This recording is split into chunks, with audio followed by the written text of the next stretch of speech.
With only 30 days left to live, just as I was about to give up, I was granted an extension of life by a notebook, which I call the Urban Legends Chronicles.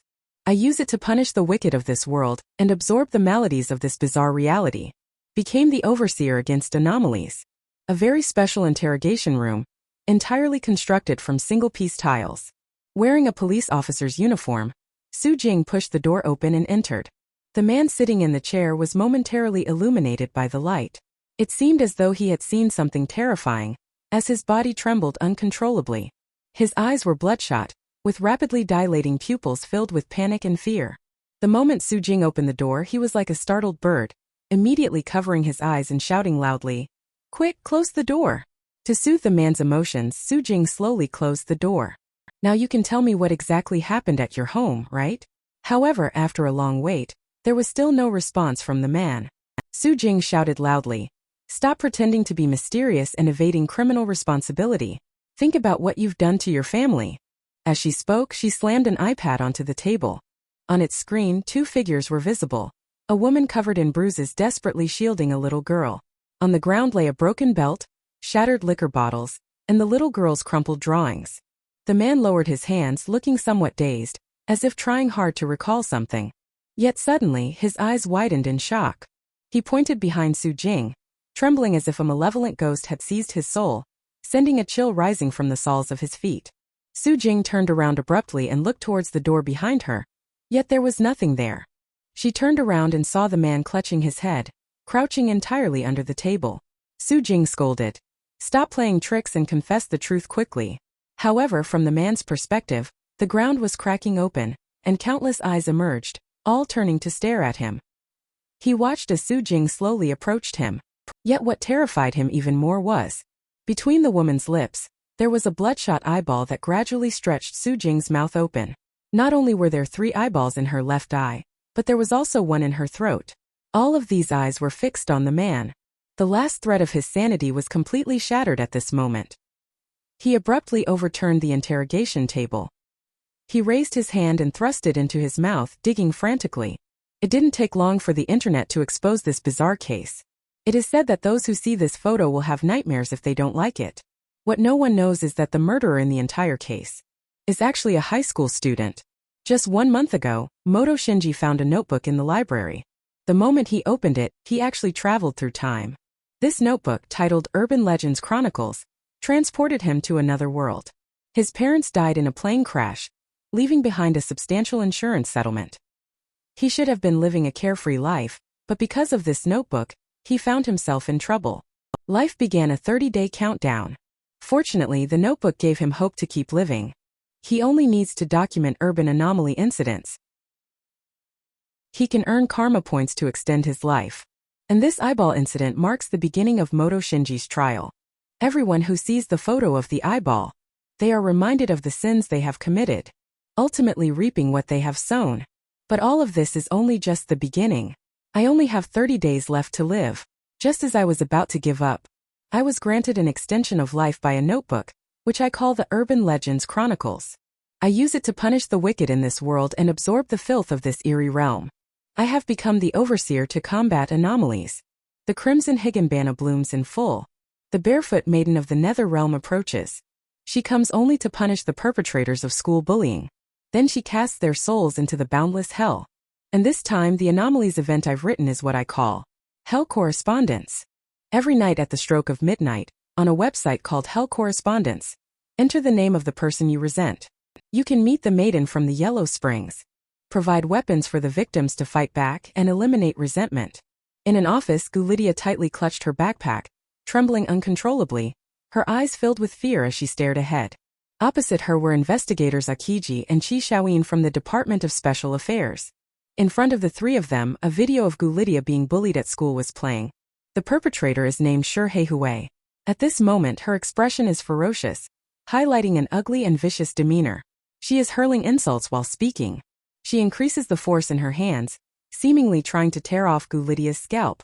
As the video plays, Gulidia also endures unimaginable torment, suffering through inhuman levels of cruelty.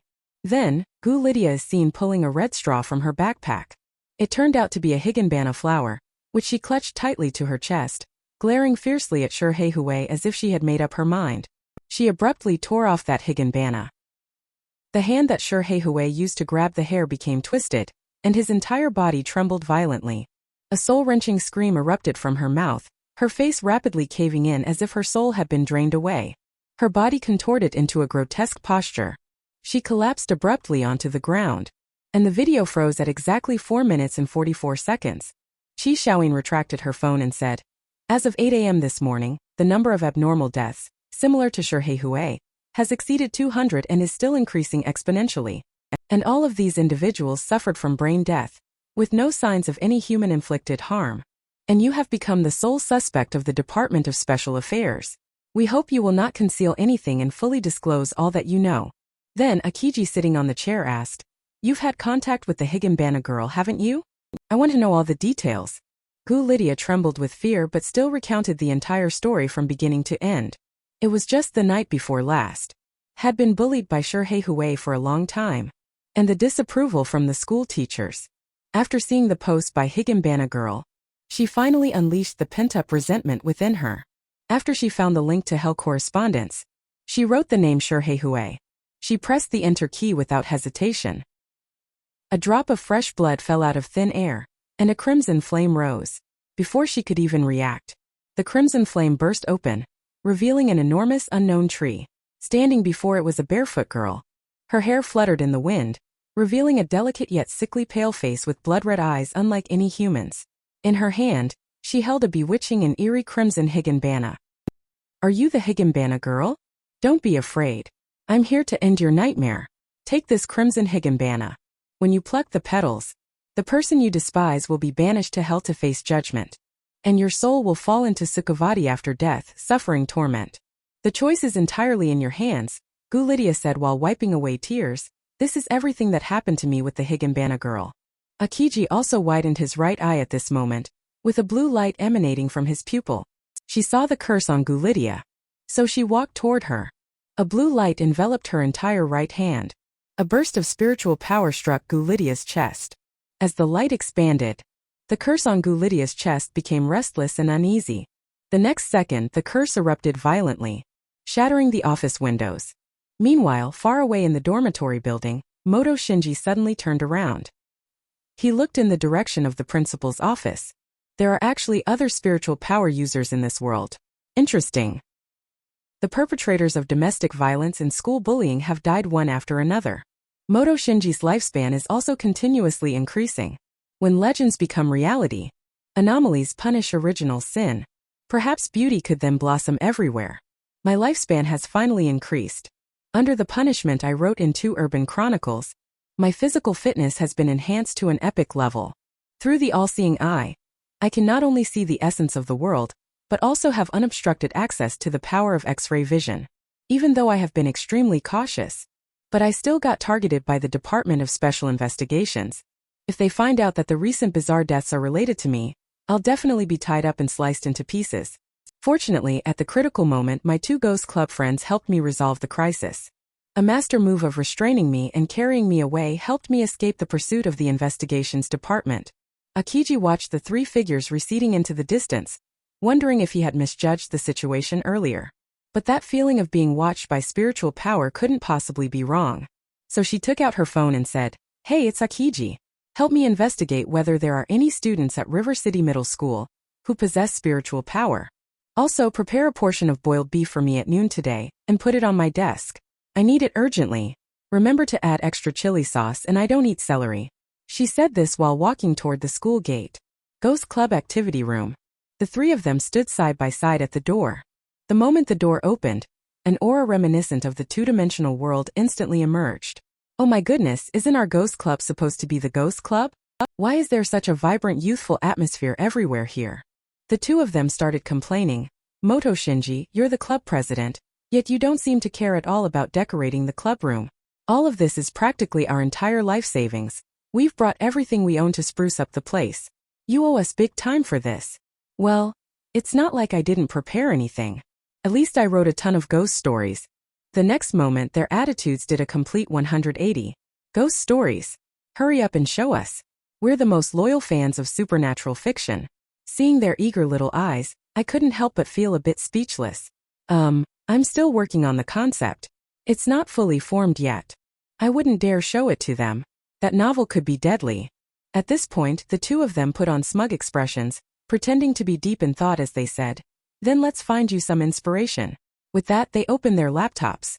Not long ago, a forum called Urban Legends appeared. It is said that everyone who verified the stories died. The name of the forum is The Higginbana Girl. Pretty shocking, right? That's absolutely insane. So shocking, I'm completely stunned. Damn right, I wrote this myself. Should I tell them? Nah, forget it. If these two quiet ones find out, they might just spill the beans. What if I end up getting dissected and studied by the investigations department? And now the forum shows it's disconnected, unable to access the server, bro. Could it be that the investigations department has taken action? Did they block the forum? What if they actually succeed? This will restrict me from writing urban legends. And I finally found a way to extend my lifespan. I absolutely cannot let them succeed. And at the River City Investigations Department, a ceremony is currently underway, a mysterious ritual. My lifespan has finally increased. And what extended my life was an inconspicuous notebook, which I used to write eerie tales. Every time a wicked person is punished, my life is extended. But now someone is trying to stop all of this.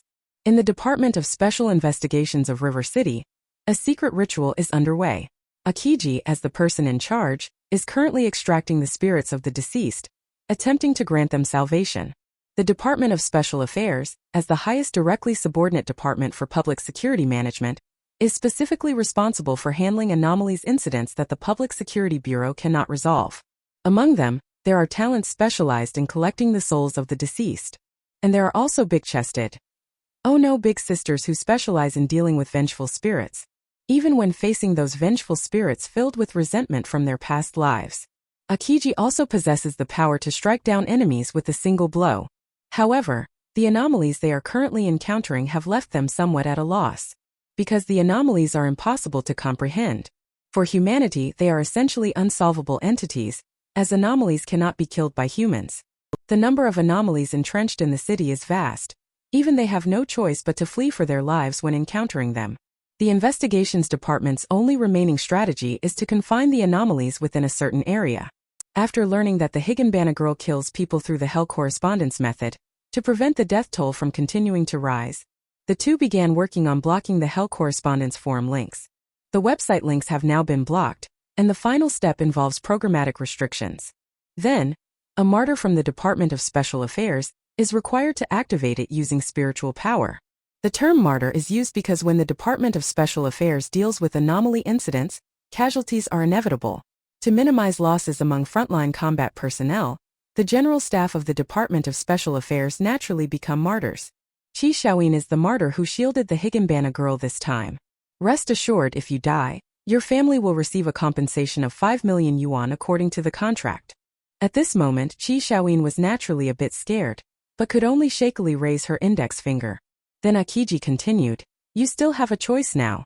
You can choose to give up, leave this room, and withdraw from the Department of Special Affairs. That is also an option." After all the effort Chi Xiaoyin had put in to go from being a trainee to a member of the Department of Special Affairs, she naturally wasn't willing to give up so easily. Besides, the probability of death wasn't 100%. There was still hope for her to survive. As her fingers drew closer, she finally made up her mind. She slammed the enter key, and a burst of spiritual power erupted. The computers in the room exploded into pieces, hurtling toward the two of them.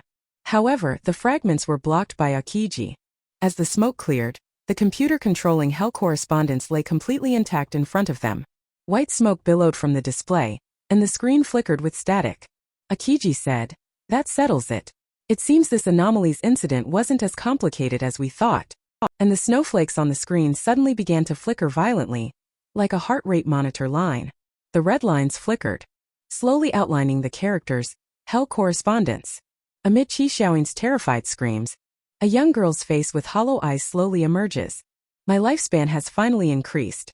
But the head of the Department of Special Affairs has also become suspicious of me. Fortunately, they are unaware of the methods I use to punish those who commit original sins." Just as they thought Higginbana girl had been blocked. Yet, the image of Higginbana girl reappeared on the screen, as if warning them not to desecrate the deities of hell. Akiji gazed solemnly at Higanbana girl. Is this considered a warning? If this really is a warning, then the Department of Special Affairs might truly be in trouble. I hope she hasn't lost her sanity yet. So she took out her phone and dialed a phone number. At the same time, Red Melody, with her fiery red hair, answered the call while still frantically pressing buttons on her controller. Hello, big sister Akiji, what's up? I'm still busy playing games here. Red Melody, I'm in trouble here and need your help investigating the matter of the Higanbana girl. No way. There's something even your big sister can't handle? I still have that eyeball murder case waiting to be dealt with here. How about this? Let's team up. If things go south, at least we'll have each other for company on the road to the Yellow Springs. Alright, let's meet at the usual spot. Akiji hung up the phone with a grave expression, thinking to himself, there might be some connection between these two incidents. And the mastermind behind all this, Moto Shinji, was also filled with mixed emotions, frantically pounding on the table. The word frustration was practically written all over his face. He muttered to himself, could it really be that the Department of Special Affairs will impose a lockdown? Without the help of the anomalies incident to punish the original sin, his life would truly be over here. He could only wait until midnight to see what the notebook would refresh next. At that moment a beep was heard. It was exactly midnight. The computer successfully connected and logged in. The words website shutdown failed gradually appeared on the notebook. Moto Shinji finally let out a sigh of relief. Thank goodness, it seems my remaining 90 days of life can still be saved. I just wonder if the two people I met during the day are also spiritual power users just like me. So he began to search. Yet there was no information about the Department of Special Affairs. I hope they will retreat in the face of difficulties. What is wrong with me punishing the evildoers? Never mind, I'll just continue cultivating my spiritual power. So he sat down cross-legged, with the notebook hovering in front of his chest, surrounded by waves of crimson-red light. He held one hand suspended above the notebook, its pages flipping rapidly. Crimson-red light swirled, filling the entire room. Suddenly, a cluster of flames gathered in his hand and surged toward his palm. The next moment it was as if his entire being had been elevated. Not only did he feel physically and mentally refreshed, but his very soul seemed to have solidified. I never expected this cultivation session to go so smoothly. I actually managed to break through to the second-tier soul level in one go. My 5 senses have become much clearer. What is that? Under the eerie sensation, it feels like something in the wardrobe is staring at me. Could it be that the anomaly's eyeball I wrote about before has come back to life? So this little one has awakened. Well then let daddy take a good look at you. Found you. Come out now and let me give you some love. Seeing no response, Moto Shinji. He couldn't help but open the cardboard box and look inside. With a bang the box was shut. Sweetie, don't be like that. What are you so nervous about? You are anomalies itself, he said, all the while emanating a motherly aura. He picked up the cardboard box and hugged it tightly in his arms, murmuring incessantly, you were created by me. I should be the one who's nervous. Good baby, let daddy see what you look like. And the moment he opened it, Moto Shinji was completely stunned. Then he kicked the box with one foot. What the hell is this thing? Why is it so ugly? I spent 2.5 years creating these terrifying anomalies. Now he has turned into a tentacled little octopus who loves watching Maka Baka. I was so furious that I immediately performed a Thomas Flare on it. Ugly in appearance but delusional in thinking. All day long just dreaming of scamming food and drinks without doing any real work. Such a little monster might as well be poisoned to death. Fortunately, the little one still recognizes me as its owner. It's quite heartwarming to hear it call me mom with every bite. Otherwise, I'd have to stew it into soup. Not sure if keeping this little one around is a good idea. I should fill my stomach first. After all, food is the paramount necessity of the people. So I slurped up the instant noodles heartily, but just then my phone rang. I just picked up the phone and answered it. On the other end of the phone came a scream like a pig being slaughtered. Moto Shinji, where the hell have you been? Hurry up and click the link I sent you. What kind of nonsense is this, just clicking a link? Asking me to help you get a discount, but you don't have to rush me like my life depends on it. I barely have time to take a bite of my instant noodles, and now I have to give you a slash too? Then I heard the voice on the other end continue. What the hell do you mean give you a slash? You think this is Pinduoduo chopping vegetables? There's a streamer exposing the killing rules of the Higanbana girl. Netizens are all watching the drama and arguing about it. You better check it out quick. With that, the other end hung up, leaving me standing there in disbelief. I'm curious to see what that streamer is trying to expose. I clicked on the link and took a look. Welcome to my live stream. I am Magic Boy. Tonight, I will reveal the true face of Higanbana Girl. I believe many of you have come across Hell Correspondence, but have never actually seen Higanbana Girl. So you think she doesn't exist at all, right? The next second, a loud burst of laughter erupted from his mouth. He hunched over and said gloomily, "You're all wrong. To see the Higanbana Girl, one must harbor a deep resentment in their heart." He suddenly leaned close to the screen, breathing heavily as he continued. "Only when you're at the end of your rope can you see the Higanbana Girl." I looked at the screen and couldn't help but laugh. That's quite interesting. If you can figure out the rules of the Higanbana Girl, I'd really like to see if you can summon her. Meanwhile, those watching the live stream also included members of the Department of Special Affairs. At that very moment, they were stationed downstairs, waiting outside the streamer's building. Akiji and Red Melody are currently watching the streamer on their phones. Everyone be prepared. The target is located at Unit 4, Building 4, Apartment 404 in the Naughty Kid residential area. Stand by to cut off the live stream and proceed with the arrest immediately. Beside them, Red Melody teased. "Big Sister Akiji, do you think what that streamer said is true? Can we really summon the Higanbana Girl this way? It's still too early to draw a conclusion, but it's not entirely impossible. As an anomaly, the Higanbana Girl's ability to absorb grudges and kill people is plausible. The real question is whether this streamer can actually summon her. Even if the summoning is successful, surviving the encounter is far from guaranteed. Those ordinary people who understand the rules and manage to survive are actually stronger than some overseers with spiritual power. Moto Shinji is naturally the one most familiar with the rules. After all, he was the one who wrote both anomaly murder cases. Dear viewers, even after all this talk, I believe many of you still don't trust me. Then I'll prove it to you through my actions. Everyone watch closely." After saying that, he pressed the enter key. The next moment, the Hell Correspondence network connection successfully logged in. Netizens' overwhelming barrage of comments flooded the screen. The streamer also seemed a bit nervous at that moment, murmuring, We've made it." He couldn't help but swallow nervously. Clearly, he was also afraid. Continuing further would be deliberate murder. So he turned his back and muttered, "I won't show you the name now, but soon you'll see the Higanbana Girl." After typing the name, he turned around nervously and looked at the computer screen. Summoning his courage, he inched toward the computer, eyes wide and fixed on the screen, as if recalling past grievances and wishing he could flay his enemy alive. He roared, having reached the limit of his endurance. At the same time, he clicked the mouse on the send button. The next moment, the live stream was abruptly terminated. The stream ended so quickly, leaving only the barrage of comments flooding the screen. Seriously? The person is just gone? Might as well go read manga instead. Such a tease. In no time, complaints filled the air. Seeing this, I planned to open my diary to check what happens next. But suddenly, the computer screen in front of me lit up, displaying a scene of apocalyptic twilight. What was puzzling was that a figure emerged from above my head behind me. Resentment has arrived, escorting me to the Yellow Springs. How did the Higanbana Girl appear here? I used my lifelong literary talent to fabricate the Higanbana Girl.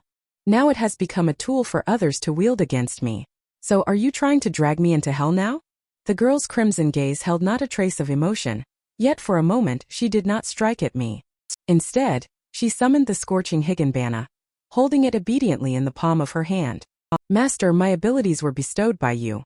You exist beyond the rules, and I cannot act against you. But someone has written your name in the Hell Correspondence. The contract has now been sealed. But you can decide the outcome, whether to nullify the contract or directly send the one who provoked you to hell." Hearing this, I couldn't help but breathe a sigh of relief. No one is unafraid of death. If one were to write themselves to death due to a loophole in the rules, there would be nothing they could do. Fortunately, that is not how things turned out. Since I am the one who established the rules, I must find out who exactly is in Hell Correspondence.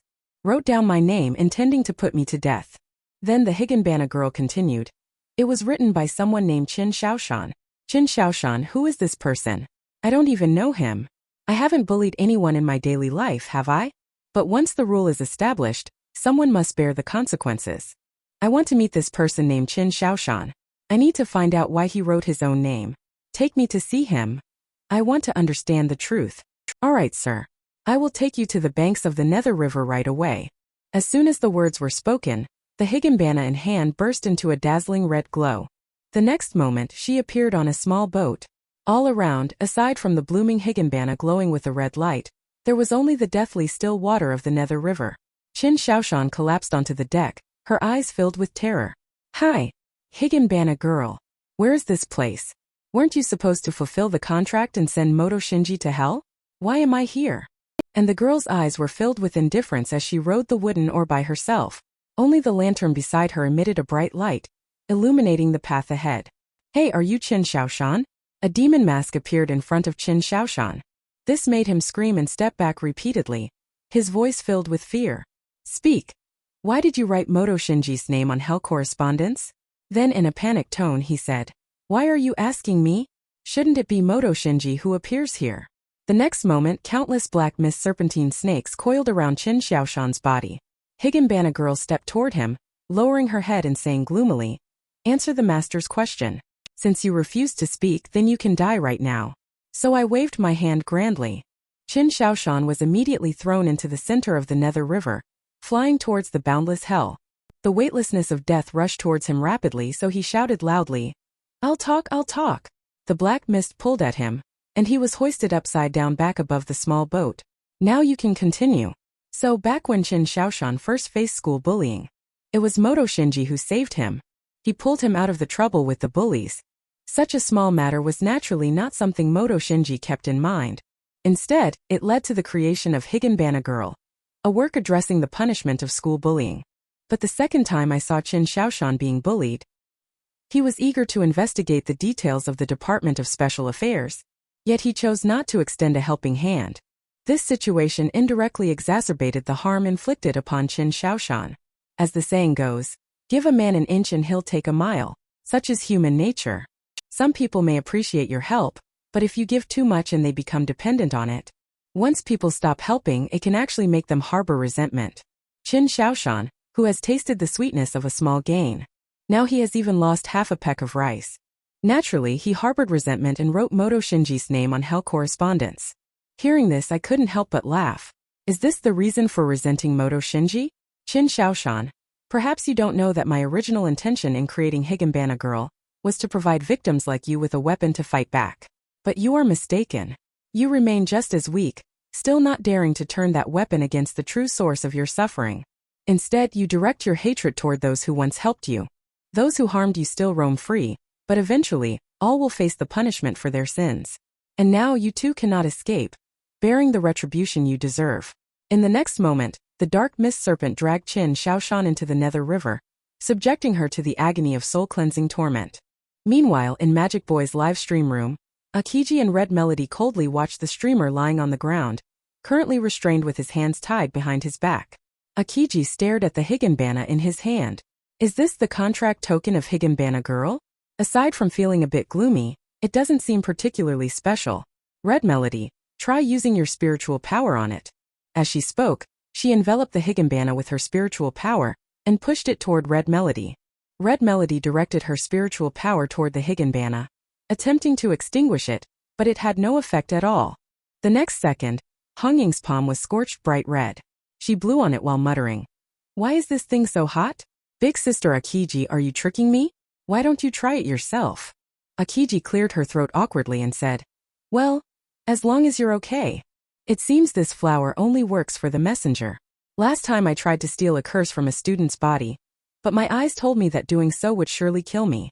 Let's take them all back to the institute first, then we can re-strategize our action plan for anomalies. So the two of them forcibly dragged the streamer on the ground away. The notes also stopped updating at this point. But my heart remained unsettled. I still remember the tragedy that happened to me today. If I had chosen to lend a hand back then, would the tragedy have continued? This is also a question I should face, which corresponds exactly to a saying. If today I stand by and do nothing, then when disaster befalls me someday, no one will speak up for me. Disorderly and chaotic rules still loom over the city. And as the anomaly's overseer, I dare not slack off even for a moment. I have spent my entire life pursuing the redemption of life. But now life before me has become utterly worthless. I tried to use the rules of anomalies to punish the world's evils. But am I not a form of evil myself? My worst fear has come true, according to the note's observations. The Department of Special Affairs has set their sights on my AI-chan. The Department of Special Affairs is composed of numerous individuals possessing spiritual power, serving as an organization specifically dedicated to handling anomalies. After bringing Magic Boy back to the Department of Special Affairs, they did not resort to violent measures against him but instead detained him. It is worth mentioning that the name Magic Boy wrote in the livestream was actually that of his friend, Yuan. It just happened to coincide with Qin Xiaoshan's timing. At the moment, the Department of Special Affairs is interrogating another person, who is currently hurling curses at Red Melody, frequently spouting a stream of eloquent phrases mixed with the rich vocabulary of profanities. Akiji couldn't help but ask, "Red Melody, what have you done? How did you make an ordinary person hold such deep resentment towards you?" Red Melody replied helplessly, "I killed his daughter." Speaking of this matter, it actually happened when I joined the Department of Special Affairs. Back then, I had just awakened my spiritual power, only to discover that his daughter was filled with an aura of anomalies. My parents were killed by anomalies. That's why I have an extreme aversion to the scent of anomalies. So I sought out his daughter. And I killed her. To be precise, even before I sought her out, she was already dead. She had been tormented to death by the anomalies. The man beside him angrily retorted, "Bullshit. You're the butcher.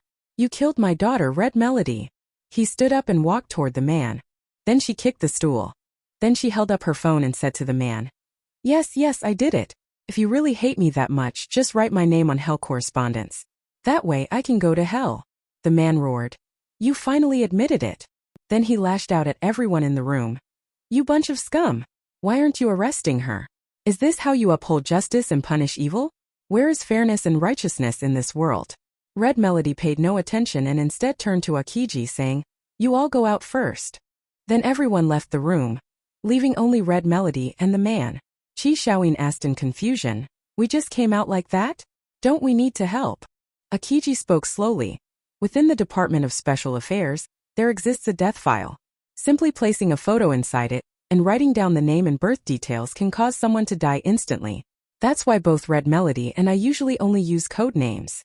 The only one who truly knows our real names is the master of the Department of Special Affairs. So we also have no right to know Red Melody's name. Then the man in the room must be. Put away your useless sympathy. The Department of Special Affairs has no need for such things. Akiji's implication is that after the man helps Red Melody come into contact with the Higginbana girl, he too must die. At that very moment, everyone's mind buzzed with a sudden shock. The room was suddenly filled with an inexplicable red glow. Akiji hurriedly opened his right eye, his sapphire blue pupils staring intently at the room. In the blink of an eye, the surrounding environment changed. Akiji was shocked by the scene before him. The red Higginbana conveyed a message. By the riverside bathed in the glow of a blood-red sunset, the man's figure slowly faded away as he accepted the Higginbana. Only a young girl remained, watching everything unfold with indifference. But suddenly, the girl's pupils sharply focused in Akiji's direction, and an immense pressure surged forth. In a panic, Akiji hurriedly deactivated the ability in his right eye. Her consciousness returned to her outside the door. She slapped her hand against the door, as if only this could ease the panic inside her. She took a heavy, slow breath, turned to look at Qi Xiaoyin, and was about to say something. But then she suddenly caught sight of the dark figure behind Qi Xiaoyin, gesturing for silence with a gaze fixed on her. Its crimson pupils held not a trace of emotion. It seemed like a warning. Akiji's intuition told her that if she revealed the appearance of the Higginbana girl now, she would surely die. After a long while, Akiji finally managed to catch her breath, and everyone quickly stepped forward to show their concern. "Let's go in first, we'll talk later." So everyone pushed the door open and entered. In the dimly lit room, the man stared in shock at the nearly faded Higginbana in his hand, his entire body trembling helplessly. And Red Melody lay on the ground at that moment lifeless. Immediately after, the scene shifted to the water of the Nether River, where a blood-red full moon was reflected. The soul of Red Melody was bound to a stone slab by wisps of black mist-like spirit snakes, unable to move. Is this hell? It doesn't look all that impressive. Tying oneself up, is this meant for a slow, torturous execution? Suddenly a face leaned in, staring intently at Red Melody. It was none other than Higginbana girl Moto Shinji. Taking in the scene before him, he made a decision. Since you've all bet your lives to uncover the secrets of Higginbana girl, I'll let you see everything. With that, he commanded, "Do it, Aichan." The next moment, Higginbana girl's index finger pressed against Red Melody's forehead. Red Melody's entire soul began to tremble violently. Then she felt as if she had fallen into a river. Countless shadowy mist serpents surged toward her feet. She was completely engulfed and dragged downward. The icy, bone-chilling river water scoured her soul, as if determined to utterly extinguish it. At the same time, a colossal demonic face surged forth with overwhelming force, lunging toward Red Melody to bite her. And above the nether river, only that blood-red lantern still emitted a faint glow, while a bell hung from the lantern tassel, emitting a jingling sound like a soul-summoning chime. Ding! The seemingly harmless-looking Higanbana girl. But in reality, she's the adorably naive and innocent Ai-chan spirit. Not only does she offer high-quality interactions with warm greetings and caring words, not only is she skilled at providing full-body massages, but she's also incredibly adept. I said, Ai-chan, could you not be so scary next time? Look at how delicate, pure, and charming you are. Why do you have to act like a hanged ghost? The members from the Department of Special Affairs are just here to gather some intel. We should learn to win people over with virtue, you know. Ai-chan nodded obediently and quietly replied, Oh. Red Melody, who was originally on the verge of being swallowed. She suddenly snapped back to consciousness. She found herself on a small boat, still bound by countless dark mist spirit snakes that rendered her immobile, while the Higanbana girl leisurely rowed with a wooden paddle. She seemed to have noticed something. Red Melody glanced over. A black figure appeared in her line of sight. It was the notebook incarnation of Moto Shinji. Now that the soul has ascended to the second tier, he only needs to infuse spiritual energy into the notebook. His consciousness can then enter the world within the notebook. He gazes at Red Melody on the small boat. It seems the Department of Special Affairs won't easily give up until they uncover the truth. Let them face their fears directly. As he spoke, his gaze sharpened, and in the next moment, Red Melody widened her eyes in shock. A sensation of soul detachment spread throughout the entire body. It felt as if a pair of massive hands were tightly gripping my neck, and a sense of suffocation arose. Whether it was courage, bravery, or willpower, all were being worn away bit by bit. Then, the small boat drifted into the edge of the cliff. The Higanbana girl leaped into the air, with the endless abyss of hell below. Red Melody fell along with the small boat. She fell into the true hell. The next moment, Red Melody suddenly opened her eyes. Consciousness returned to the Department of Special Affairs. Akiji and Qishaoin were standing guard nearby. You're out. Did you find anything? Red Melody held her head and whispered. I saw Higanbana. She is far more terrifying than I imagined. I was bound by the black mist spirit snake, and she took me wandering through a nether river until we encountered a waterfall. I fell down only to realize that was the true hell. There, all my 5 senses were stripped away. I feel like a lonely wandering ghost, about to die at any moment. At that very moment, the shadow beneath her right foot suddenly detached. It was her skill shadow trick. She had just used her shadow to substitute her own death. Red Melody's headache intensified. I feel she's warning me. The Higanbana girl must have developed self-awareness. The most terrifying part is I feel as though she's been staring right at me all along. I am like a puppet doll in her hands, at her mercy, being twisted and turned at will. Akiji recalled the eerie shadow he had seen at the door earlier. That too was a warning. All right, Red Melody, no need to dwell on it any further. This matter is beyond our ability to intervene. Since the anomaly has developed self-awareness, it must be reported to the superiors. On the other side, Moto Shinji and Ai-chan sit quietly among the cluster of Higanbana. The notebook slowly reveals the continuation. Ai-chan was ultimately classified as a cataclysm grade anomaly. Look, you've scared them so much that they've labeled you as cataclysm grade. However, why didn't Red Melody die? Could it be that there's a loophole in the rules I wrote? Sir, she did not escape. According to your rules, the contract has been fulfilled, and her soul is now in hell. Moto Shinji can't figure out how she managed to get away, but he doesn't really care anymore. At that moment, Ai-chan noticed new text that had appeared on the page. She couldn't help but tug at Moto Shinji's sleeve. The two looked at the notebook in surprise and asked, Sir, what does the book mean by God? Designated as a cataclysm-grade anomaly, the Higanbana girl. Officially labeled for erasure by the Department of Special Affairs. River City, Master of the Department of Special Affairs, Kong Ping, upon learning that the Higanbana girl had gained consciousness. He is attempting to use the world's megaphone to discern the will of the gods. Then please tell me, if the god were to devour the Higanbana girl, what changes would occur? The answer received was that the god's power would grow even stronger. Kong Ping knew that his own authority was insufficient and could only contact the highest think tank.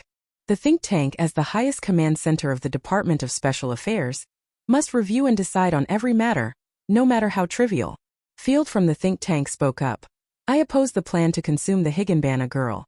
If we allow the deity to continue growing, it will soon become a problem beyond our control. The Department of Special Affairs will be forced into a passive position.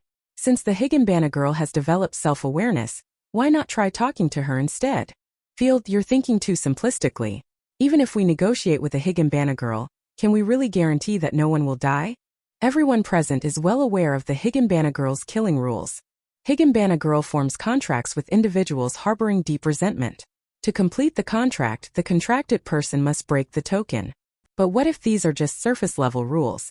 Since she has gained consciousness, could it be that she herself is the one who controls the rules? The Department of Special Affairs has no means to restrain her.